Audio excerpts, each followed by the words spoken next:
السلام عليكم ورحمة الله. طبعا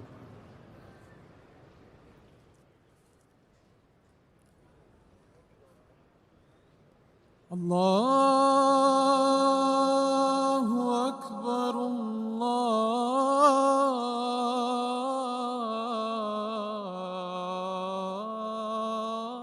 الله أكبر الله أكبر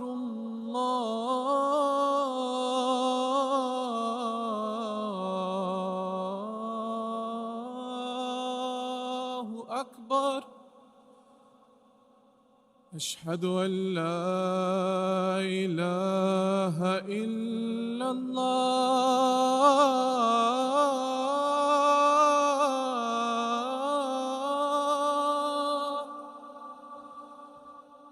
أشهد أن لا إله إلا الله.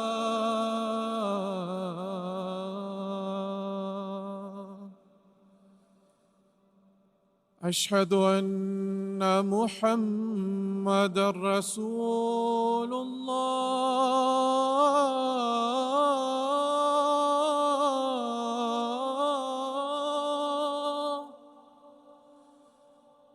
أشهد أن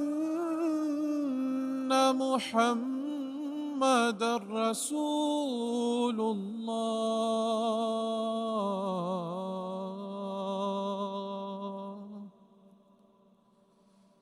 حي على الصلاة.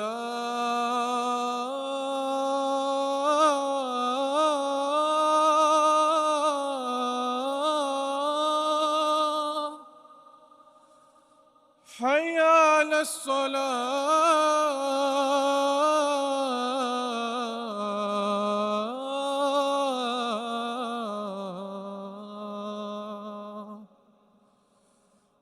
حي على الفلاح.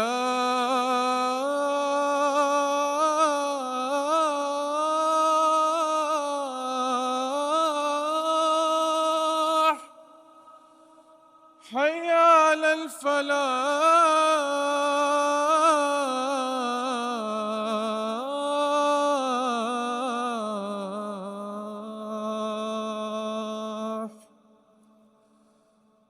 الله أكبر الله أكبر. لا إله إلا الله.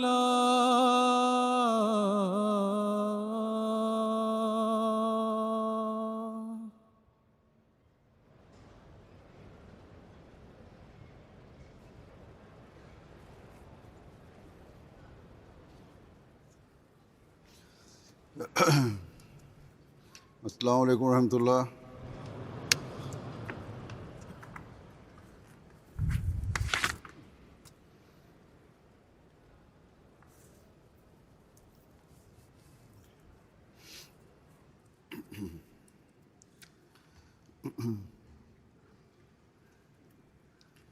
أشهد أن لا إله إلا الله وحده لا شريك له وأشهد أن محمدًا عبده ورسوله. أما بعد فأعوذ بالله من الشيطان الرجيم. بسم الله الرحمن الرحيم. الحمد لله رب العالمين. الرحمن الرحيم. مالك يوم الدين. إياك نعبد وإياك نستعين. اهدنا الصراط المستقيم. صراط الذين أنعمت عليهم غير المغضوب عليهم ولا الضالين. د جماعت احمدیه د جرمني جلسه سالانه د 4 کالو د پابندونو پس په لویه پیمانه کېږي لګیا ده. خدای پاک د جلسې ټول شاملین د جلسې مقصد ترلاسه کوونکي کی او دوی د په دغه خبره د صرف خوشاله نشي چې خدای پاک مونږ له یو ځل بیا د یو ځای کېدو موقع راکړې ده. نو یو بل سره به میلاو شو، څه مجلسونه به ولګو او بس نه،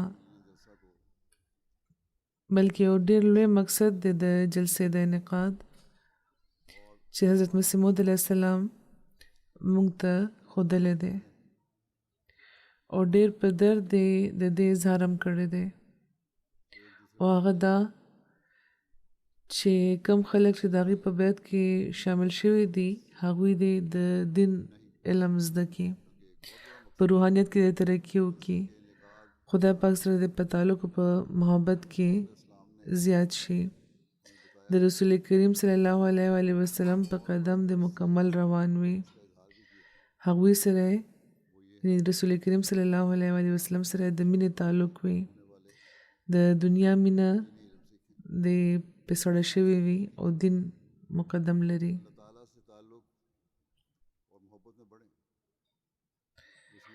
حضرت مسیح موعود علیه السلام په یو موقع فرمایي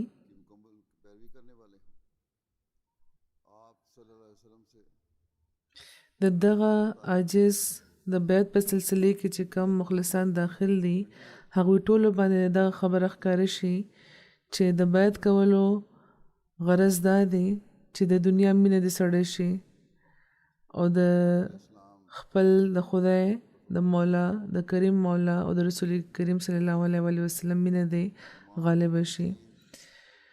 نو لومبۍ کوشش د حضرت مسیح موعود علیه السلام په بیعت کې چې کم خلک شاملیږي د هغوی دا پکار دی چې موږ دې په هغه مخلصانو کې شامل شو چې چا باندې د خدای او د هغه د رسول مینه غالب شوی وي او زموږ په هر قول او د هر فعل د دغه خبرې اظهار کېدل پکار دی. سږ کال په جرمني کې د جماعت احمدیه قیام ته 100 کاله هم پوره کېږي لګیا دی. 100 کاله هم پوره شو او د جرمن جماعت خلک په دغه خبره ډېر خوشاله دي چې مونږ دې کال د جماعت د قیام 100 کاله چې پوره کېږي نو جلسه کوو لګیا یو چې د 100 کاله د جماعت د 100 کاله دلته د پوره کېدو جلسه ده. ډېر خلک د خوشحالۍ اظهار کوي لګیا دي.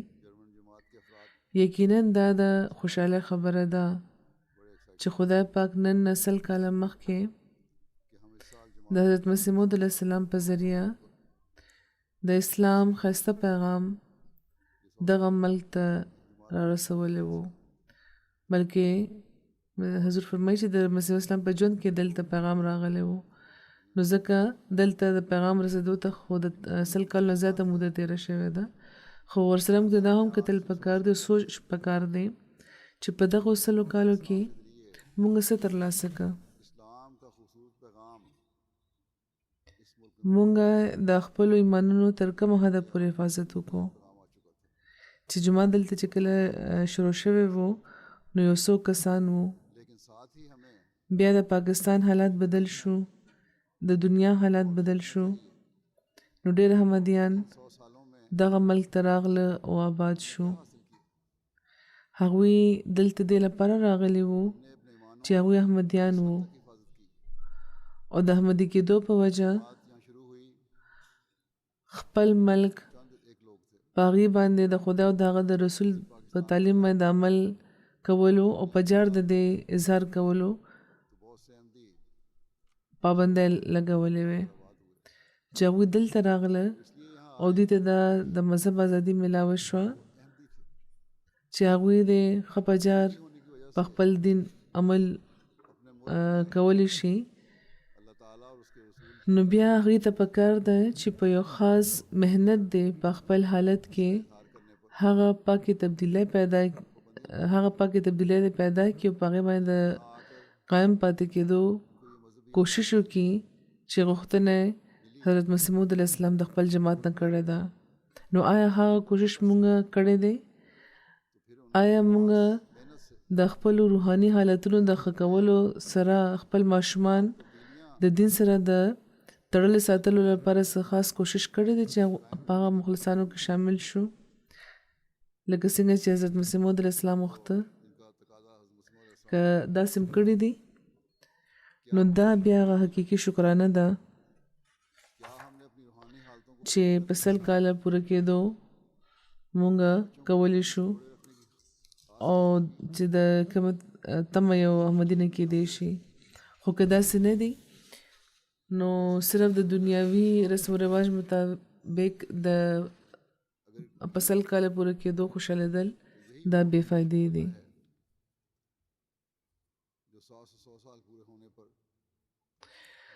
حضرت مسیح موعود علیه السلام په ډېرو ځایونو کې هغو خلکو ته چې د هغوی بیعت یې کړی دی ځان کې د پاکو او انقلابي تبدیلی پیدا کولو لپاره لا عمل ورکړی دی هغوی ته نصیحتونه فرمایلی دي نو که موږ په حقیقي طور هغو مخلصانو کې شامل یو چې د هغوی بیعت ته راغلی دي هغوی بیعت یې کړی دی نو بیا هر وخت موږ ته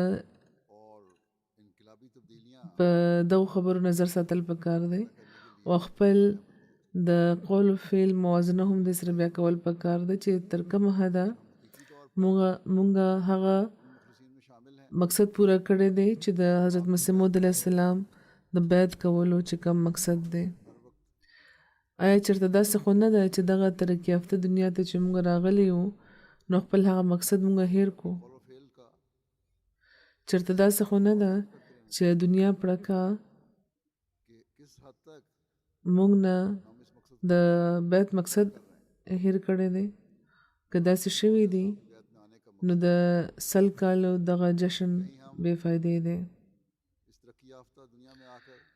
حضور فرمایي چې د زموږ مقصد طرف ته رهنمایي کوونکي دا وخت به زه د حضرت مسیح موعود علیه السلام ځینې ارشادات تاسو ته وړاندې کړم چې زموږ د مقصد طرف ته زموږ رهنمایي کوي ټولو نه وړاندې به زه د هغوی دا ارشاد وړاندې کړم چې پکې هغوی دا فرمایلی دي چې زموږ بیعت موږ نه څه غوښتنه کوي فرمایي دا خیال ونه کوي چې صرف په بیعت کولو خدای پاک راضي شي دا خو صرف سرمند ده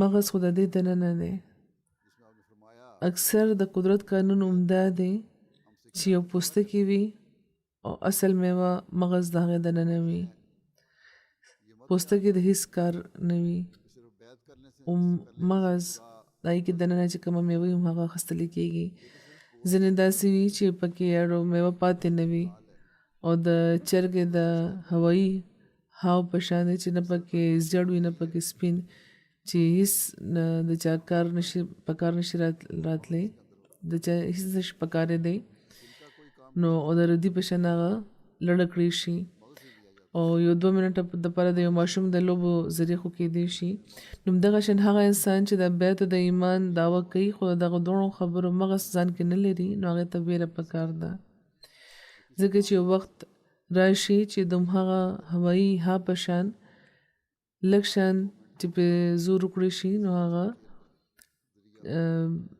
ریزه شي ماته شي او لړه کړی به شي چې کوم خلک رستو کېږي د جومات نه د هغوی همدا حال دی همدغه شان فرمایي چې کوم تن د بیعت د ایمان دعوه کوي نو هغه ته کتل پکار دی چې ایا زه پوستکی یم که مغز یم خپل جاج اخیستل پکار دی تر څو چې مغز پیدا نه شي نو د ایمان د مینې د اطاعت د بیعت د اعتقاد او د مریده او د اسلام دعویدار رښتونی دعویدار نه دی. یاد لرئ دا رښتیا خبره ده چې د خدای پاک مخې ته د مغز نه بغیر صرف د پوستکي اسم قیمت نشته. یاد لرئ ښه یاد لرئ چې هیڅ خبر نه چې مرګ به څه وخت راځي. خدا خبر یقینا ده چې مرګ به راځي ضرور. نو صرف په دعوی باندې بیخي کفایت مه کوئ او مه خوشحالیږئ، ځکه چې دا بیخي فایده ورکوونکی څیز نه دی. تر څو چې انسان په ځان باندې ډېر مرګونه رانولي او ډېر تبدیلو او د انقلاباتو نه ورونځي، هغه د انسانیت اصل مقصد نشي بیا مونته. نو د بیعت حق پوره کول څه معمولي خبره نه ده. دا عمله کېدی شي چې کله موږ هر وخت د خدای پاک د احکاماتو د لاندې د روانېدو کوشش کوو، د خدای پاک د احکاماتو مطابق د عمل کوشش کوو. دنیاوي لذات چې انسان لري کی نو له دا مقام ترلاسه کولی شي. دنیا کې پاتې کېدل او بیا دین مقدم لرل دا اصل جهاد دی چې موږ ته کوشش کول پکار دی. دین په دنیا باندې مقدم کول څه دي؟ آیا دنیا بیخي پرېښودل؟ د دې وضاحت مسیح اسلام فرمایي چې زما دا مطلب بیخي نه دی چې مسلمانان دې ناراسته شي. اسلام هیڅوک هم نه ناراسته کوي. اسلام څوک ناراسته کوي نه. خپلو تجارتونو او ملازمتونو کې هم مصروفه شي، خو زه دا نه خوښوم چې د خدای پاک لپاره یو وخت هم تاسو سره خالی نه وي. د تجارت په وخت کې تجارت کوئ او د خدای پاک ویر او خشیت هر وخت هم د نظر وړاندې ساتئ چې هغه تجارت هم د هغوی د عبادت رنګ خپل کړي. د مونځونو په وخت مونځونه پرېږدئ. هره معامله چې سم وي دین مقدم کوي پکې. دنیا اصل مقصد نه دی پکار چې وي، اصل مقصد دین پکار دی او بیا د دنیا کارونه به هم دین شي. صحابه ته وګورئ چې هغوی ګران نه ګران وخت کې هم خدای نه وبرېښی. د جنگ او د تورې وخت داسې خطرناک وي چې صرف د هغه په تصور هم انسان ناقلاره شي. او هغه وخت چې د جوش او د غضب وخت وي، په داسې حل کې هم هغوی د خدای پاک نه نو غافلان شوي، منځونه نو پرېښي، دعاګانو نه کار اخیستی و. اوس بدقسمتي دا ده چې هسې خو هر قسمه زور لګوي خلک، لوی لوی تقریرونه هم کوي، جلسې کوي چې مسلمانان به ترقي کوي، خو خدای پاک نه داسې غافلان شوي دي چې په هیر هم دغه طرف ته پام نه کوي. دا د عامو مسلمانانو حل دی. نو په داسې حال کې څه تمه کېدی شي چې د دوی کوششونه به څه نتیجه راوړي، حالانکه دا هر څه د دې دا ټول کوششونه هم د دنیا لپاره دي. یاد لرئ تر څو چې لا اله الا الله زړه په ځیګر کې ورکوز نشي او د وجود په ذره ذره د اسلام رڼا او حکومت نه وي، هیچرې به هم ترقي ونه شي، هیچرې به هم ترقي نه کېږي. دا لیکل شوې خبره ده. که تاسو د غربي قامونو نمونه وړاندې کوي چې هغوی خو ترقي کوي لګیا دي، نو د هغې لپاره معامله بېله ده. تاسو له کتاب ورکړی شوی دی، تاسو باندې حجت پوره شوی دی. د هغې لپاره بېله معامله او د مؤاخذې بېله ورځ ده. د هغوی مؤاخذه به څه وي، کله به وي، هغوی به خدای پاک له جواب ورکوي او یقینا به ورکوي. خو کېدای شي پس له مرګه به خدای پاک دغې مؤاخذه کوي، په دغه دنیا کې به ونه کړي. خو موږ چې د ایمان دعوه کوو او بیا عمل نه کوو، نو زموږ مؤاخذه په دغه دنیا کې هم شروع کېدای شي. نو ډېر د فکر خبره ده. فرمایي چې که تاسو د خدای پاک کتاب پرېښودو، نو ستاسو لپاره په دغه دنیا کې جهنم موجود دی. په داسې حالت کې چې تقریبا په هر ښار کې د مسلمانانو د بهترۍ لپاره انجمنونه او کانفرنسونه کیږي، خو د اسلام د یو همدرد د خولې نه دا خبره نه راوځي چې قرآن خپل امام کوي، په دې عمل وکړئ.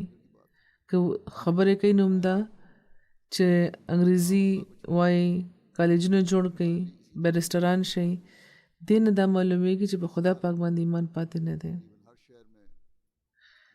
یو حاذق طبیب هم چې تر 10 ورځو پورې که دغه دارو فایده ورنه کړي نو د خپل علاج دغه رجوع وکړي علاج پرېږدي بل علاج شروع کړي خو دلته یو نه پس بله ناکامي کېږي مسلسل خو دوی رجوع نه کوي که خدای نشته نو که هغه پرېښودو نو بېشکه ترقي به وکړي خو چې خدای شته او ضرور شته نو بیا چې که هغه پرېښودو نو یې چېرې به هم ترقي ونه کړی شي د هغه بېعزتي چې کوئ د هغه د کتاب بېادبي کوئ او غواړئ دا چې کامیابه شو او کام شو دا یې چېرې به هم نه کېږي غیر مسلمو ته ولې دا جرأت هغې کې پیدا شو چې قرآن سوځوي دې لپاره چې موږ عملاً د قرآن په تعلیم باندې عمل کول پرېښی دی او په دغه وجه هغوی کې دا جرأت پیدا شو او په دې موږ هم ګناهګاران شو مسلمانان ګناهګاران شو فرمایي زموږ رای خو همدا ده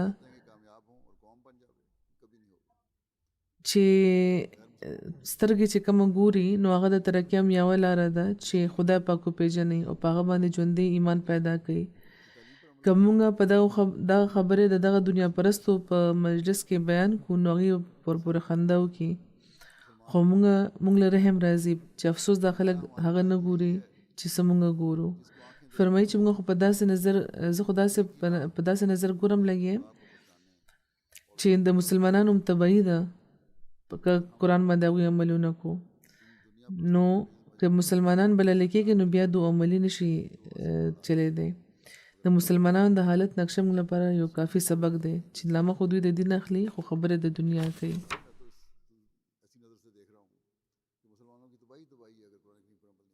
نو نتیجه دا ده چې د قام په حیثیت کې د مسلمانانو حالت هر ځای کې خراب دی نو دا د غور مقام دی ډېر د فکر مقام دی بیا په هر حال کې دین په دنیا باندې د مقدم ساتلو باره کې نور هغوی یو ځای کې داسې فرمایي چې ګورې دوه قسمه خلک وي یو خو هغه خلک چې اسلام قبول کړي او د دنیا په کاروبارونو او په تجارتونو کې مصروف شي شیطان دغې په سر باندې بیا سور شي نو زما مطلب دا نه چې تجارت کول منع دي مخکې نه دې وضاحت شو صحابه هم تجارت کولو خو دین به هغوی په دنیا باندې مقدم لرلو هغوی اسلام چې قبول کو نو د اسلام باره کې رښتونی علم چې د هغوی زړونه د یقین نه ډک کي هغوی هغه ترلاسه کو همدغه وجه وه چې هغوی په یو میدان کې هم د شیطان په حمله هغوی نه ولړزېدلي نو د هر احمدي لپاره دا راهنما اصول دی یو خبره هم د صداقت د اظهار نه هغوی نشي ودرولی مداهنت به نه کوي هغوی خپل دین به نه پټوي فرمایي زما مطلب دې نه صرف دا دی چې دا کم خلک صرف هم د دنیا بندگان شي او غلامان شي لکه هم د دنیا پرستار شي نو داسې خلکو باندې شیطان خپله غلبه او قابو بیا مومي او بل بیا هغه خلک وي چې دین د ترقۍ په فکر کې وي دا هغه ډلې چې حزب الله بللی کېږي او دا د شیطانو د هغه په لښکر باندې فتح بیا مومي حضور فرمایي چې دنیاوي حزب الله نه چې جنګونه کوي دا خدای پاک سره تعلق پیدا کوونکي چې کم خلک دي د هغې ډله ده چې حزب الله بللی کېږي چې شیطان باندې فتح بیا مومي د هغه په لښکر باندې فتح بیا مومي مال چونکې په تجارت زیاتېږي نو ځکه خدای پاک هم د دین غوښتنه او د دین د ترقۍ خواهش او تجارت ګرځولی دی نو خدای پاک فرمایي هل ادلکم علی تجارت تنجیکم من عذاب الیم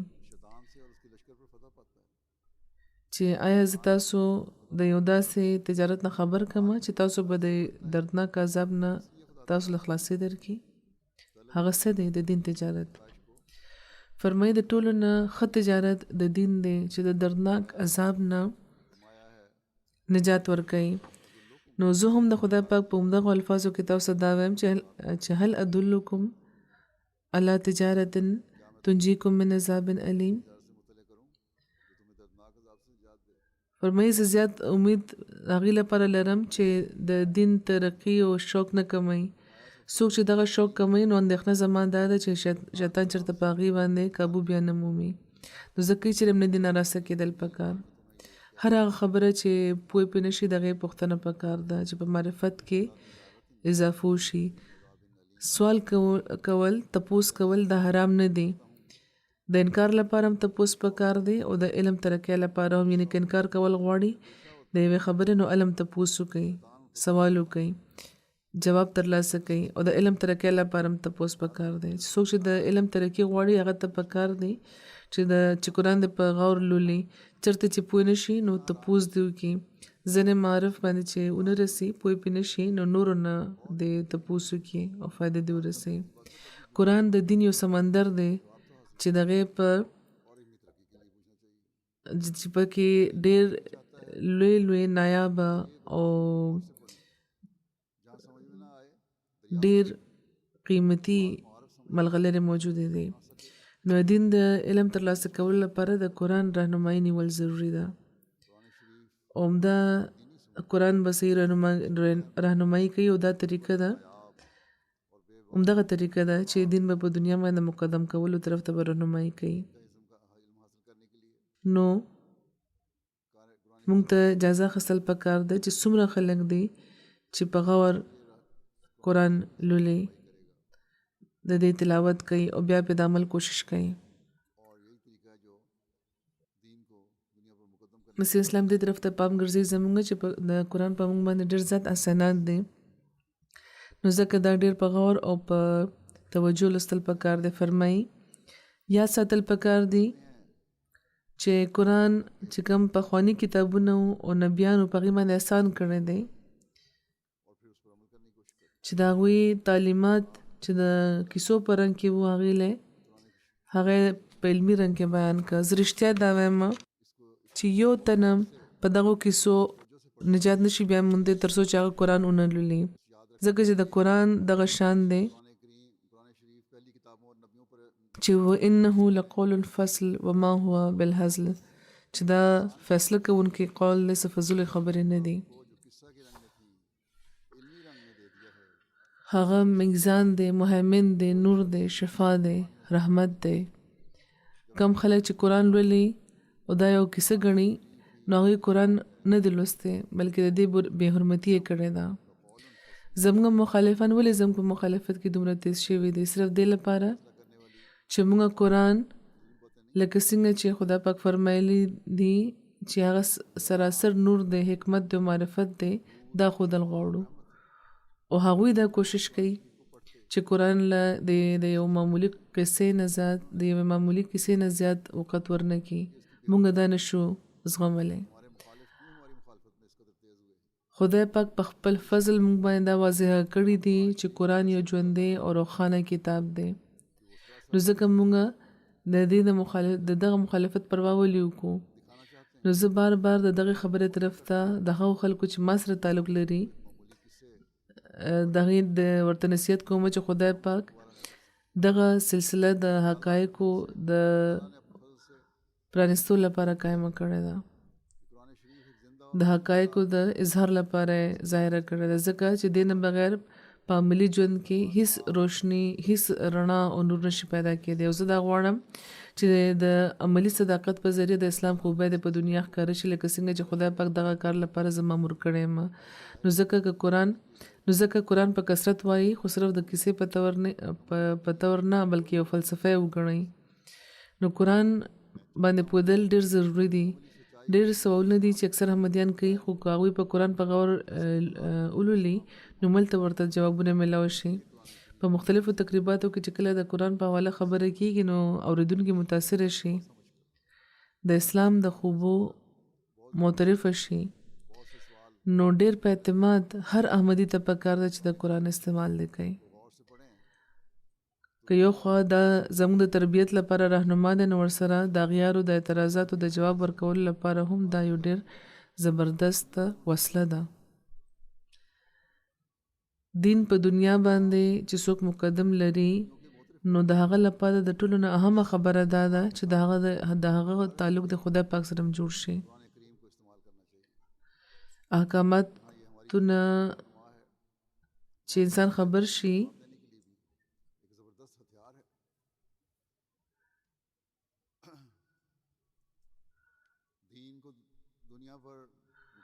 نو چا چې دا احکامات ورکړي دي هغه سره بیا تعلق پکار دی خدای پاک سره تعلق پکار دی او دا تعلق په عبادت پیدا کیږي او د عبادت په اسلام کې بهترین ذریعہ مونږ دی نو هر احمدی ته دا جایزه خستل پکار ده چې د هغه د مونږ څه حالت دی که زموږ دا حالت سم شو او زموږ خدای پاک سره دغه شان تعلق قائم شو نو بیا هم هغه حالت به وي چې موږ ته به حقیقي خوشحالي ملاویږي حضرت مسیح موعود علیه السلام فرمایي چې زما مذهب دا دی چې څوک چې د بلا نه بچ کېدل غواړي هغه د پټ په پټه خدای پاک سره د صلح وکړي او ځان کې داسې بدلون راولي چې په خپل هغه ته دا محسوس شي چې زه اوس هغه نه یم خدای پاک په قرآن کې فرمایي ان الله لا یغیر ما بقوم حتى یغیروا ما بانفسهم یعنی یقینا خدای پاک د یو داسې کام حالت نه بدلی تر څو چې هغه په خپل بدلون رانولي په خپل نفسونو کې چې دغه بزرونو کې دي پاره کې فرمایي چې د رښتونی مذهب جرړه دا ده چې په خدای پاک باندې ایمان وي او په خدای پاک باندې ایمان دا غوښتنه کوي چې رښتونی پرهیزګاري دی وي د خدای پاک ویره دی وي څوک چې تقوا لري خدای پاک هغه چرم نه ضایع کوي هغه د اسمان نه دغه مدد کوي فرشته دغه مدد لرا کوزيږي دین زیات به نور سوي چې متقی نه معجزه ظاهر شي که انسان خدای پاک سره ځان پوره صفا کی خدای پاک د ځان پوره صفا کی او هغه کارونه پرېږدي چې د هغه د خفګان سبب جوړیږي نو پوه دي شي چې هر کار به په برکت کیږي زمونږ ایمان خو د آسماني کاروایونو باندې دی آسمان نه چې کار کیږي نو کیږي به بل څه ذریعہ نشته دی دا رښتونی خبره ده چې خدای پاک چې د چا شي نو ټول جهان په خپل مخالفت داغه اس نشي خرابولې څوک چې خدای پاک محفوظ ساتل غواړي نو هیڅوک نو څوک به بیا ته نقصان ورسول شي نو خدای پاک باندې ډاډ ضروری دی فرمایي په خدای پاک باندې ډاډ کول ضروری دی او دا داسې ډاډ پکار دی چې د هر چیز نه دی بیا بیخي انسان مایوس وي اسباب ضروری دي خو د اسباب پیدا کول هم د خدای پاک په لاس کې دی هغه هر سبب پیدا کولی شي نو ځکه په اسباب باندې ډاډ نه دی پکار او دا ډاډ داسې پیدا کیږي چې د منځونو پابندي کوي او په منځونو کې د دعاګانو التزام کوي د هر قسم لغزش نه بچ کېدل پکار دی او د یو نوي ژوند بنیاد ایښودل پکار دی یاد لري چې خپلوان هم داسې ملګري نه وي لکه څنګه چې خدای پاک خپل وي هغه چې راضي وي نو ټول جان راضي شي که هغه چا دپاره رضا ظاهره کی نو د هغه لپاره بیا الټا اسباب هم سیده کی وران کارونه د هغه جوړ شي ضرر رسانه شیز ورله مفید کی امداد هغه خدایي ده خدا خبره یاد ساتل پکار ده چې چا لپاره چې دعا کیږي نو هغه ته نو ضروري دی چې هغه د خپل صلاحیت کې مشغوله دی وي دعا لپاره یعنی خلک چې وایي نو دعا سره سره خپل صلاحیت کې هم په خپل د اصلاح لپاره مشغوله دل پکار دي کاغه سب بلړه خدا پاک خفه کوي نو د دعا چې کوم اثر وي هغه ودرول ولا شي هغه مسنون طریقه دا د چې د اسباب نه مدد اخیستل ګناه نه ده خو مقدم خدای پاک لرل پکار دی او داسې اسباب نه دي خپلول پکار چې د خدای پاک د خفګان سبب جوړیږي په موږ کې د خوند نه راتلو وجه او د دې علاج بیان فرمایي چې زه دا ګورم غرض دا ګورم چې خلک په موزونو کې غافلان او ناراسته دی لپاره وي چې هغوی د هغه خوند نه او سرور نه خبر نه دي چې د خدای پاک چې کوم په موز کې یې ښه دی او ډېره لویه وجه د دې همدا دغه ده او بیا په ښارونو کې او په کلو کې خو نور هم ناراستي او غفلت پیدا شي او 50% برخه هغوی د پوره په مستعده او په رښتونې مینې خپل سر د خدای پاک مخې ته نه ټیټوي. بیا سوال عمده پیدا کېږي چې ولې هغوی د دغه خوند نه خبر نه دي او نه چېرې هغوی دا څکلی دا خوند چېرته اخیستی دی. نور مذهبونو کې داسې احکام نشته. کله داسې وي چې موږ په خپلو کارونو کې مبتلا یو او بانګ ورکړي خو خلک یې اورېدل نه غواړي. داسې اوري لکه د هغې زړونه پرې دردېږي. یعنې ملا چې کله بانګ ورکړي نو دوی داسې اوري چې لکه اورېدل نه غواړي، زړه یې پرې خوږېږي چې بانګ وشو زه پرې لمونځ هم کوو. نو دا خلک د رحم قابل دي. او دلته داسې خلک دي چې دوکانونه چې وګورئ د جوماتونو د لاندې دي خو هېچېرې لمونځ له دي نه ځي. نو زه دا ویل غواړم چې د خدای پاک نه ډېر په سوز او په جوش دا دعا غوښتل پکار ده چې لکه څنګه چې په میوو کې او نورو څیزونو کې قسمه خوندونه خدای پاک راکړي دي، نو یو ځل دی موږ باندې د لمونځو د عبادت خوند هم د موږ ته میلاو شي چې څه چې انسان خوړلی هغه ورته یاد پاتې وي. مثلا که یو تن د یو ښایسته انسان ته په سرور وکته نو هغه ورته بیا ښه یاد وي. او داسې که یو بدشکله او د مکروه هیئت لرونکي وګوري نو د هغه ټول حالت د مجسم دغه مخې ته راشي. او که څه تعلق نه وي نو بیا ورته یاد نه پاتې کېږي. نو دغه شان یو کم خلک چې لمونځ نه کوي د هغې په نظر کې لمونځ یو تاوان دی چې هسې به څه د سهار به راپاسو په یخنۍ کې به اودس چارندام کوو او د آرام خوب به پرېږدو او څومره قسمه ثانیه به پرېږدو. نو اصل خبره ده چې هغه بیزاري لري او هغه په دې نشي پوهېدی او هغه لذت او راحت چې په لمونځ کې دی هغې نه خبر نه دی. نو بیا ورته په لمونځ کې خوند څنګه میلاو شي. زه ګورم دا چې یو شرابي او یو نشهباز انسان چې تر څو ورله سرور نه راځي نو هغه یو پسې بله جام څکي یو پسې بل انتر دی چې نشه پرې راشي. نو همدغه شان یو هوښیار او زبرګ دی نه فایده پورته کولی شي هغه دا چې په لمونځ د هغه دوام وکړي او باقاعدګۍ سره دی کوي او کوي دی انتر دی چې سرور ورله میلاو شي. او داسې د شرابي په ذهن کې یو خوند وي چې ترلاسه کولی د هغه مقصود به ذات وي. دغه شان په ذهن کې نورو طاقتونو او د ټولو دغه شان په ذهن کې د ټولو طاقتونو رجحان د په لمونځ کې د دغه خوند ترلاسه کول شي. نو او بیا په یو خلوص په جوش کم از کم د دغه نشه‌ای په شان د یو اضطراب او قلق او کرب که په زړه کې پیدا شي نو بیا به ورته خوند ترلاسه شي. او زه وایم او په رښتیا دا وایم چې یقینا به ورته خوند میلاو شي. او بیا چې لمونځ کوي او د هغه مفاد ترلاسه کول هم دغه د نظر وړاندې وي چې د دې د لمونځ وي او احسان هم د نظر وړاندې وي.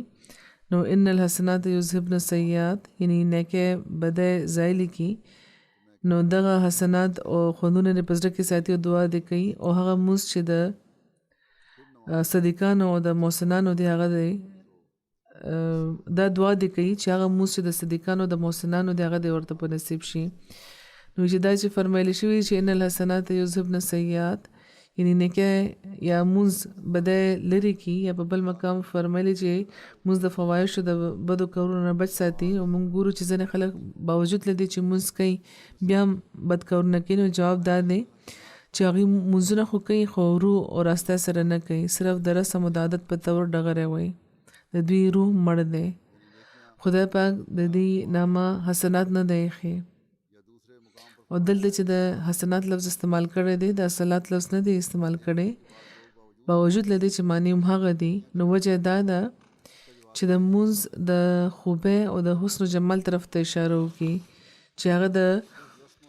چې هغه لمونځ بدی لرې کوي چې ځان کې د یو صداقت روح لري او د فیض تاثیر پکې موجود دی. هغه لمونځ یقینا بدی لرې کوي. لمونځ صرف د ناستې پاستې نامه نه ده، لمونځ مغز او روح او هغه دعا ده چې یو لذت او یو سرور په ځان کې لري. نو موږ ته خپلې جایزې اخیستل پکار دي چې آیا موږ په لمونځونو کې سرور ترلاسه کوو. آیا موږ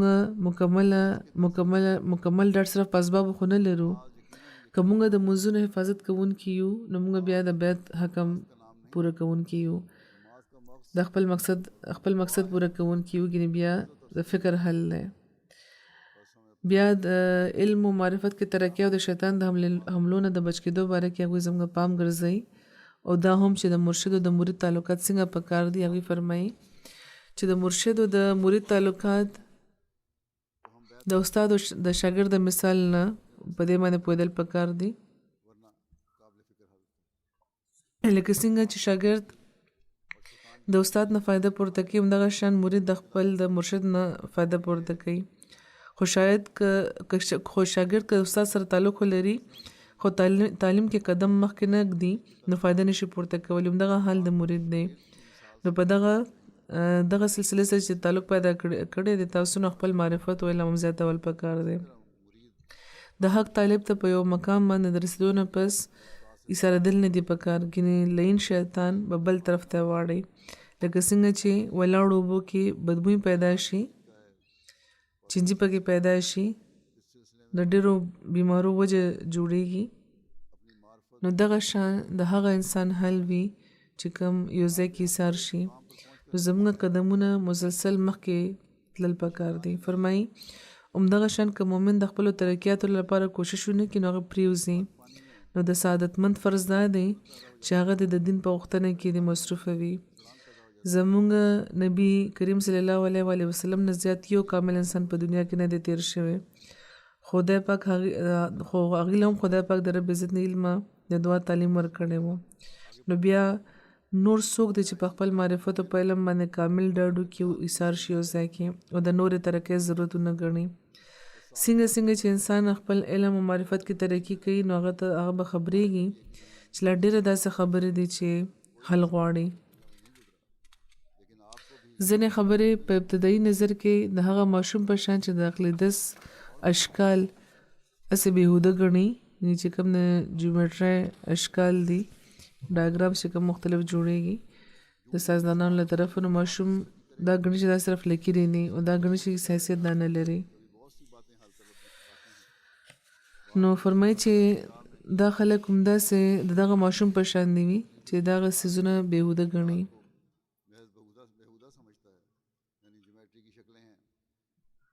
خو بیا اخر همدغه خبرې د صداقت په صورت کې به هغوی ته ښکاره شي چې کله لوی شي عقل ورله ورشي خبر شي چې دا خو ډېر د کار خبرې دي. نو ځکه څومره ضروري دی چې د خپل د حیثیت بدلولو سره د علم زیاتولو لپاره د هرې خبرې تکمیل دی وکړی شي. تاسو ډېرې بېهوده خبرې پرېښودې او دغه سلسله قبوله کړه. نو که تاسو د دې باره کې پوره علم او بصیرت هم ترلاسه نه کو نو تاسو به دا څه فایده درکړي. تاسو کې به ستاسو یقین او ستاسو په معرفت کې به قوت څنګه پیدا کیږي. په لږه لږه خبره به تاسو کې شکونه او شبهې پیدا کیږي او آخر خطره دا ده چې قدمونه به ولړزېږي. نو دا کومو خلکو ایمانونه خرابېږي نو هغه دې لپاره چې هغوی په علم کې ترقي نه کوي یا د ځان نه چې کوم تشریحات وي هغه ځان نه تشریحات کوي او توجیحات کوي. د حضرت مسیح موعود اسلام د کتابونو مطالعه نه کوي. که موږ د دین د علم طرف ته پام وکړو نو د خدای پاک په هستی باندې په ایمان کې به هم موږ ترقي وکړو او د اسلام او د احمدیت په صداقت باندې به هم زموږ ایمان زیاتیږي. د خپلو ماشومانو د ایمان حفاظت کوونکي به موږ شو او دې طرف ته ډېر د پام حاجت دی. هغې فرمایي چې که تاسو زما بیعت کړی دی نو ما حکم او عدل هم تسلیم کوي او په دغه خبرې یقین لري چې کومه خبره زه کومه نو دا به د خدای او د رسول د تعلیم مطابق به وي او د خدای پاک په خاص راهنمایي به کومه. نو هغې فرمایي چې د خپل ایمان دا حالت پیدا کوي چې د حکم او د عدل فیصلو ته د عزت په نظر ګورئ.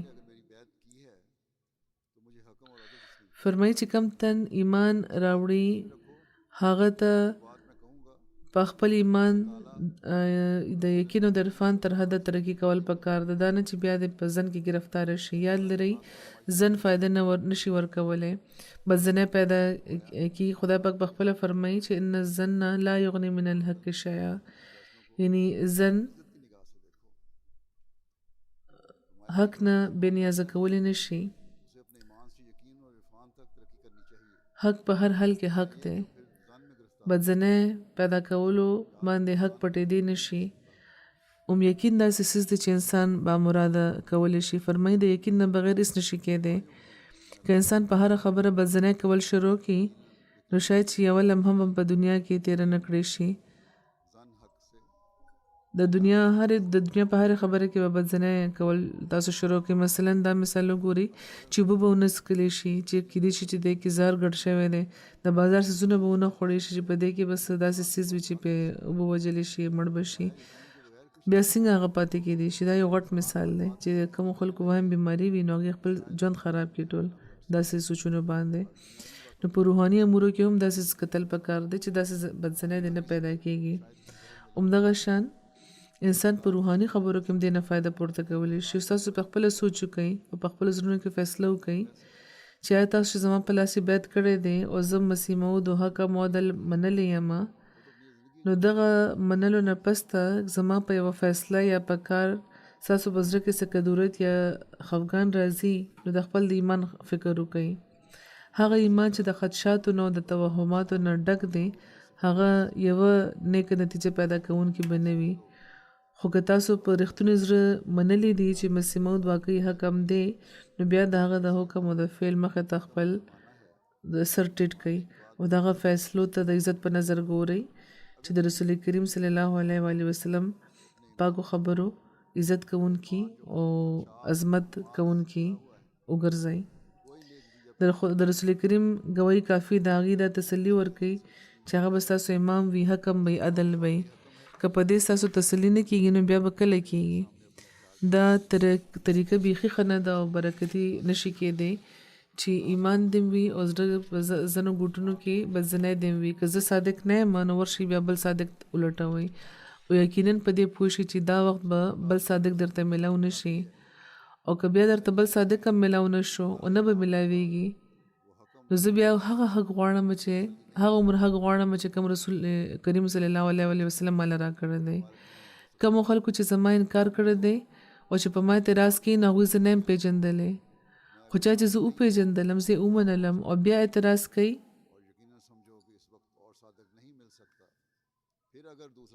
او بیا اعتراض لري هغه نور هم بدقسمته دی چې هغه خو ولید او بیا ړوند شو. اصل خبره دا ده چې معاصرت هم رتبه کمه کړي.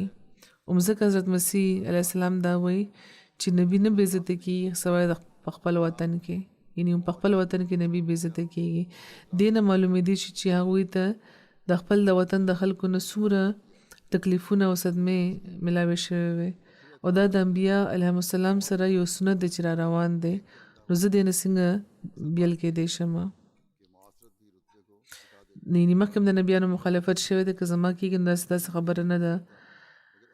نو که د مخالفانو د هر څه مونږ اورو دا د هغه سنت مطابق دی چې ما یاتیهم من رسول الا کانوا به یستهزئون. ما یاتیهم من رسول الا کانوا به یستهزئون چې کله یو رسول راشي نو دوی ورپورې ټوکې کوي. افسوس دا چې که دوی په صفا نیت ماله راغلی وي نو ما به دوی ته هغه څه ښودلی وي چې کوم خدای ماله را کړي دي. خو خدای په دوی باندې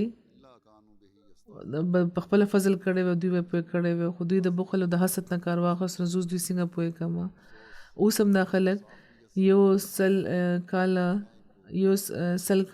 سل او 32 کاله کېږي دا خلک نشانات ګوري خو سبق نه ترلاسه کوي. فرمایي چې کم تن په رښتوني زړه د حق غوښتنې لپاره راځي نو ټولې فیصلې وشي، خو چې کم تن په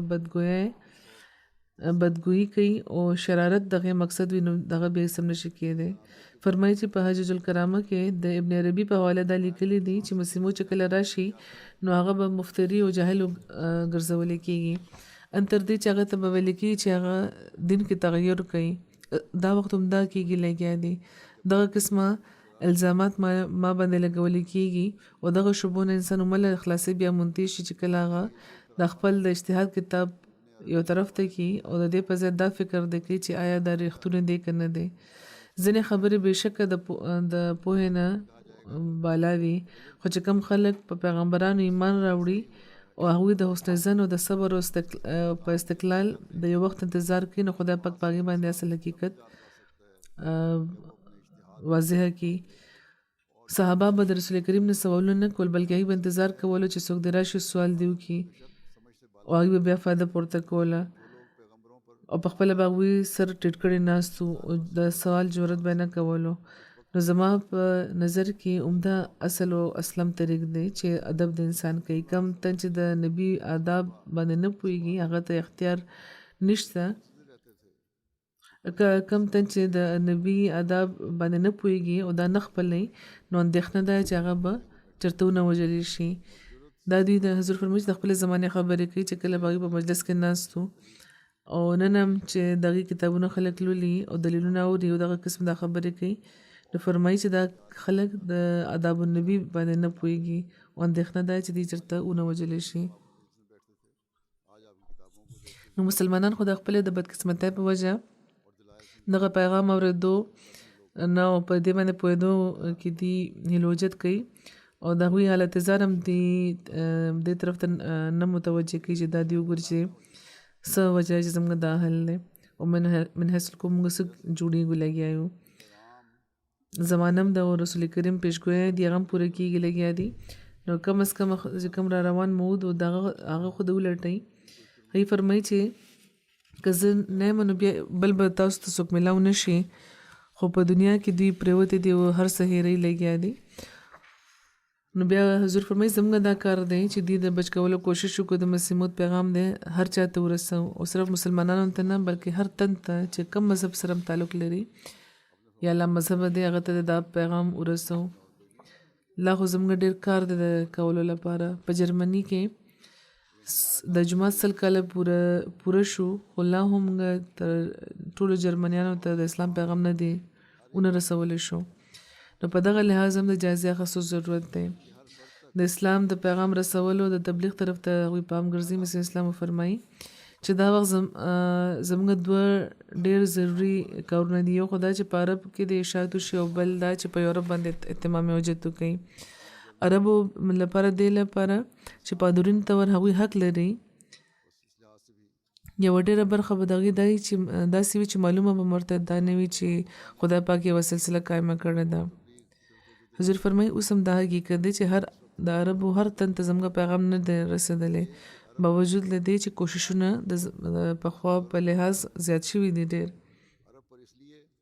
او که رسېدلی دی څه پیغام نو د مخالفانو په ذریعه چا چې د حضرت مسیح موعود علیه السلام نامې پورې ټوکې کړې دي د قادیاني نامه د قادیانیانو په نامه موږ بلي او په دنیا کې خپلو خلکو کې زموږ تعارف کړی دی او هر د دروغو او د ځان نه جوړه کړې کیسه د مسیح اسلام باره کې دوی خلکو ته ویلې ده. نو د یو طرف پیغام دوی ته رسېدلی دی یعنې پېژندنه خو شته خو د مخالفانو په ذریعه زموږ په ذریعه تعارف لا ښه نه دی شوی. فرمایي دا زموږ فرض چې هغې ته د پیغام ورسوو که دا نه کوو نو ګناه به کېږي. همدغه شان د یورپ خلک حق لري چې د هغې غلطۍ د هغې ته ښکاره کړی شي چې هغوی یو بنده خدای کړی دی خپل او د خدای نه لرې شوی دی. د یورپ خو دا حل دی چې واقعي اخلد الی الارض دوی مزداق شوي دي یعنې هغوی د ځمکې طرف ته ټیټ شوي دي سوای د دنیادارۍ نه د بل څه څیز په عام طور دوی پروا نه لري. ځینې وخت زموږ خلک او زلمي هلکان د دغه ترقۍ نه متاثره شي نو په ځای د دې چې دوی ته دا وایي چې تاسو کوم طرف ته روان یې دا صرف د تباهۍ لاره ده بل هېڅ هم نشته. دوی نه د متاثره کېدو حاجت نشته. موږ ته تبلیغ پکار دی.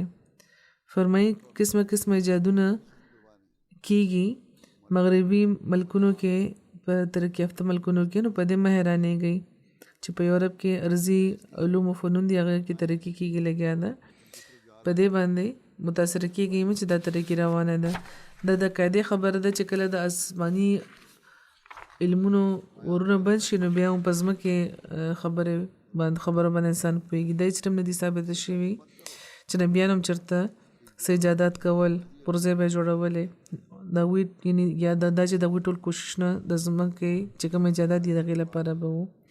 نو دا یوه خبره ده چې زموږ د هر تن په ذهن کې دا راڅخه کېدل پکار ده چې موږ د دنیا ګټلو لپاره احمدیت نه دی قبول کړی بلکې خدای پاک سره د ژوندي تعلق پیدا کولو لپاره موږ احمدیت قبول کړی دی او د هغه پیغام به موږ د دنیا خلکو ته رسوو هم همدغه څیز دی چې زموږ د دنیا او آخرت ښه کولو والا به وي. مسیح اسلام خپل د راتګ غرض او مقصد بیانوي او فرمایي چې زما د راتګ اصل غرض او مقصد همدا دی چې توحید، اخلاق او روحانیت خور کما. د توحید نه مطلب دا دی چې خدای پاک خپل مطلوب، مقصود او محبوب او متا یقین وکړي شي چې هغه دی.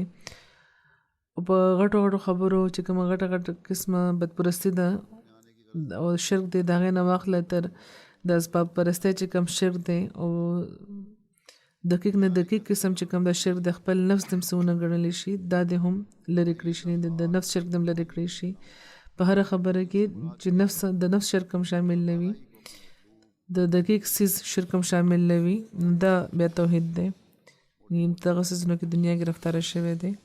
نو دې نه بچ کېدل او اخلاق نه مطلب دا دی چې څومره قوتونه انسان ځان سره راوړي دي، دا د په خپل محل او موقع د استعمال کړی شي، دا نه چې بیخي دي بیکاره پرېښودلی شي او په ځینو باندې ډېر زور ورکړی شي. مثلا دا چې لاس ته بالکل پرې کړی شي، نو دې نه به څه خوبي پیدا شي؟ بیخي نه، بلکې رښتونی او کامل اخلاق دی چې کوم قوتونه خدای پاک ورکړي دي، نو هغه د په خپل مال داسې استعمال کړی شي چې پکې افراط او تفرید پیدا نه شي. افراط دا دی چې مثلا چې څوک د بویولو قوت لري، نو د دې چې کوم افراط دی نو هغه د هدایت الحس مرض وي، یعنی د بویولو چې کوم حس وي دا که تیز شي نو انسان ته ډېره بیا ګرانه وي.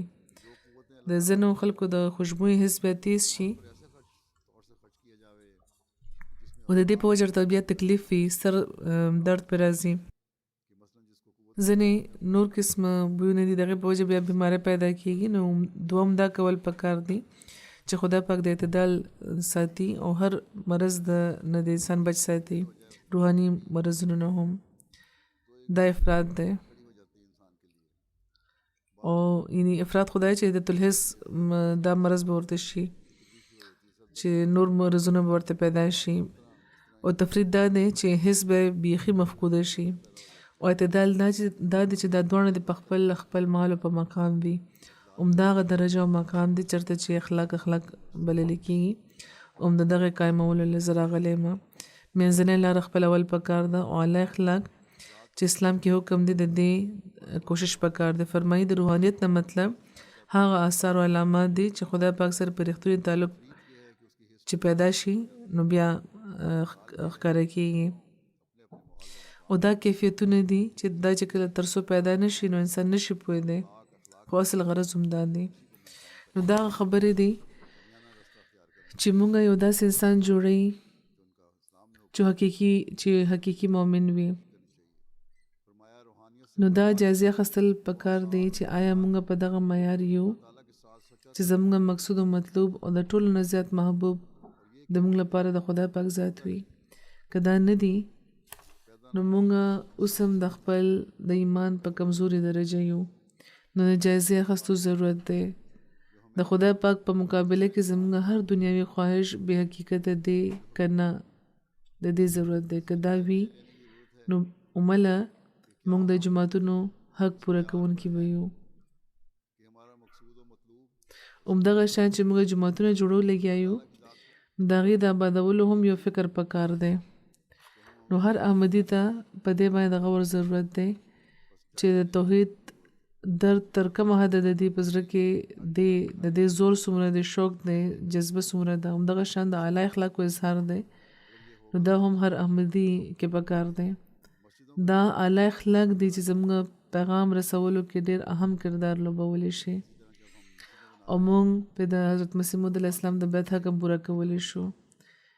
د مختلفو جماعتونو افتتاح لپاره چې کله زه ځم نو د احمدیانو نه چې کوم خبر خلک دي هغوی دغه خبرې ذکر کوي چې د احمدیانو اخلاق ښه دي، خو یو کمی ما حضور فرمایي لیدلی دی په دې کې، هغه دا چې ښه اخلاق خو دي ښه، خو بیا هم د اسلام او د احمدیت پیژندنه دوی په صحیح طور نه کوي.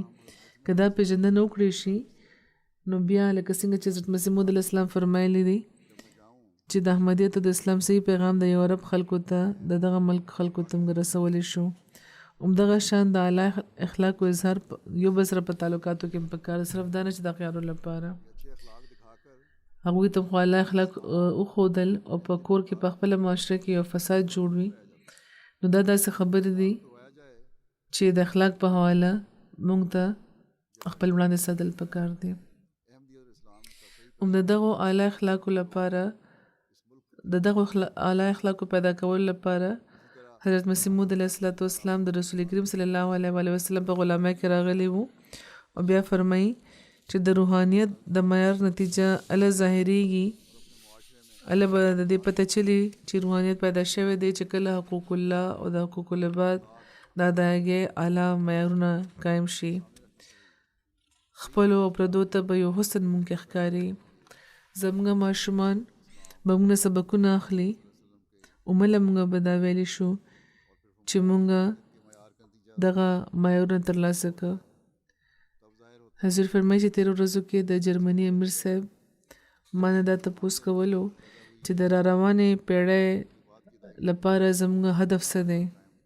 نو لومبۍ خبره خو دا ده چې د کومو یو څو خبرو ما ذکر وکړو، دا ټولې خبرې نه دي، دا یو څو خبرې دي چې د دې طرف ته مسیح اسلام زموږ پام ګرځولی دی. نو آیا دا چې کومه پیړۍ تېره شوه دا موږ په دې کې ترلاسه کړه؟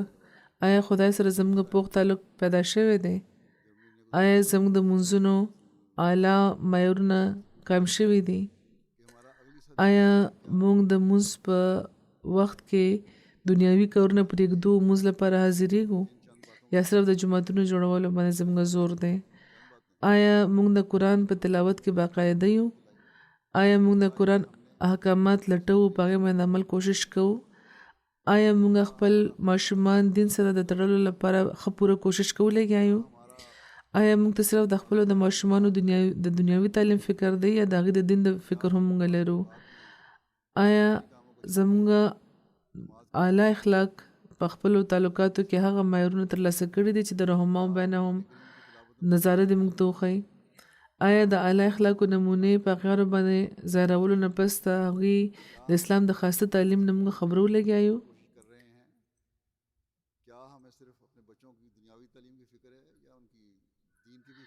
یا صرف دا چې موږ اعلی اخلاق چې خلکو ته ښو نو عمده مقصد مې چې خلک دی بس دا و چې دا پوره نه خلک دی. حضور فرمایي چې ډېرو ځینو کې چې هغه سره د څه خبرو موقع ماته ملاوه شو نو خلکو همدا وی چې د اسلام د دغه خاصه تعلیم نه موږ په لومړي ځل خبر شو. دې نه صفا دا ظاهره ده چې تاسو خپل تعلقات او اخلاق د اسلام پیغام رسولو لپاره نه استعمالوي لګئ لکه څنګه چې استعمالول پکار دی.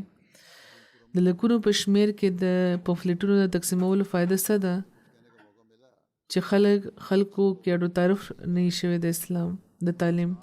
نو مخکې دا جایزه واخلئ چې د حقوق الله او د حقوق العباد معیارونه موږ تر کومه حده ترلاسه کړي دي، که ترلاسه کړي هم دي او حضور فرمایي زما په نظر کې لا نه دي ترلاسه شوي، او بیا په خپله جایزه به هر طرف خبر شي، زما د وینا حاجت نشته. حضور فرمایي نو بیا د را روانې پیړۍ نوې هدف څه دی؟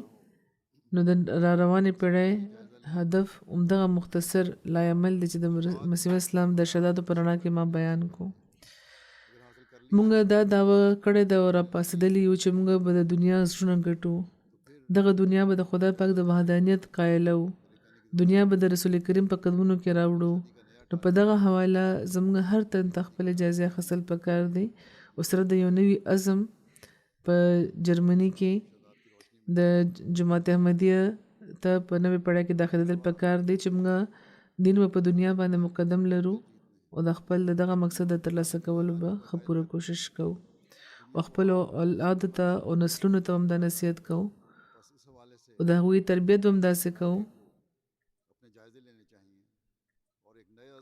چې خدای پاک سره د تعلق دغه شوق د یو نسل نه په بل نسل کې منتقلیږي. خدای پاک دې موږ له دې توفیق راکړي.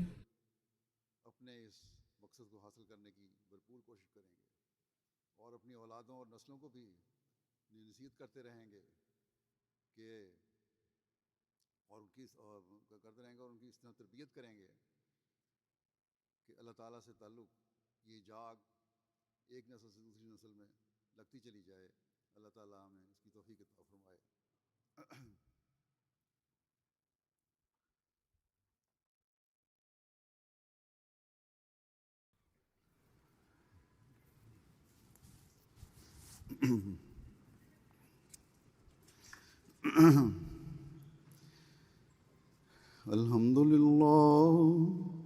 الحمد لله نحمده ونستعينه ونستغفره ونؤمن به ونتوكل عليه ونعوذ بالله من شرور أنفسنا ومن سيئات أعمالنا من يهده الله فلا مضل له ومن يضلل فلا هادي له ونشهد أن لا إله إلا الله ونشهد أن محمدا عبده ورسوله عباد الله رحمكم الله إن الله يأمر بالعدل والإحسان وإيتاء ذي القربى وينهى عن الفحشاء والمنكر والبغي يعظكم لعلكم تذكرون اذكروا الله يذكركم وادعوه يستجب لكم ولذكر الله أكبر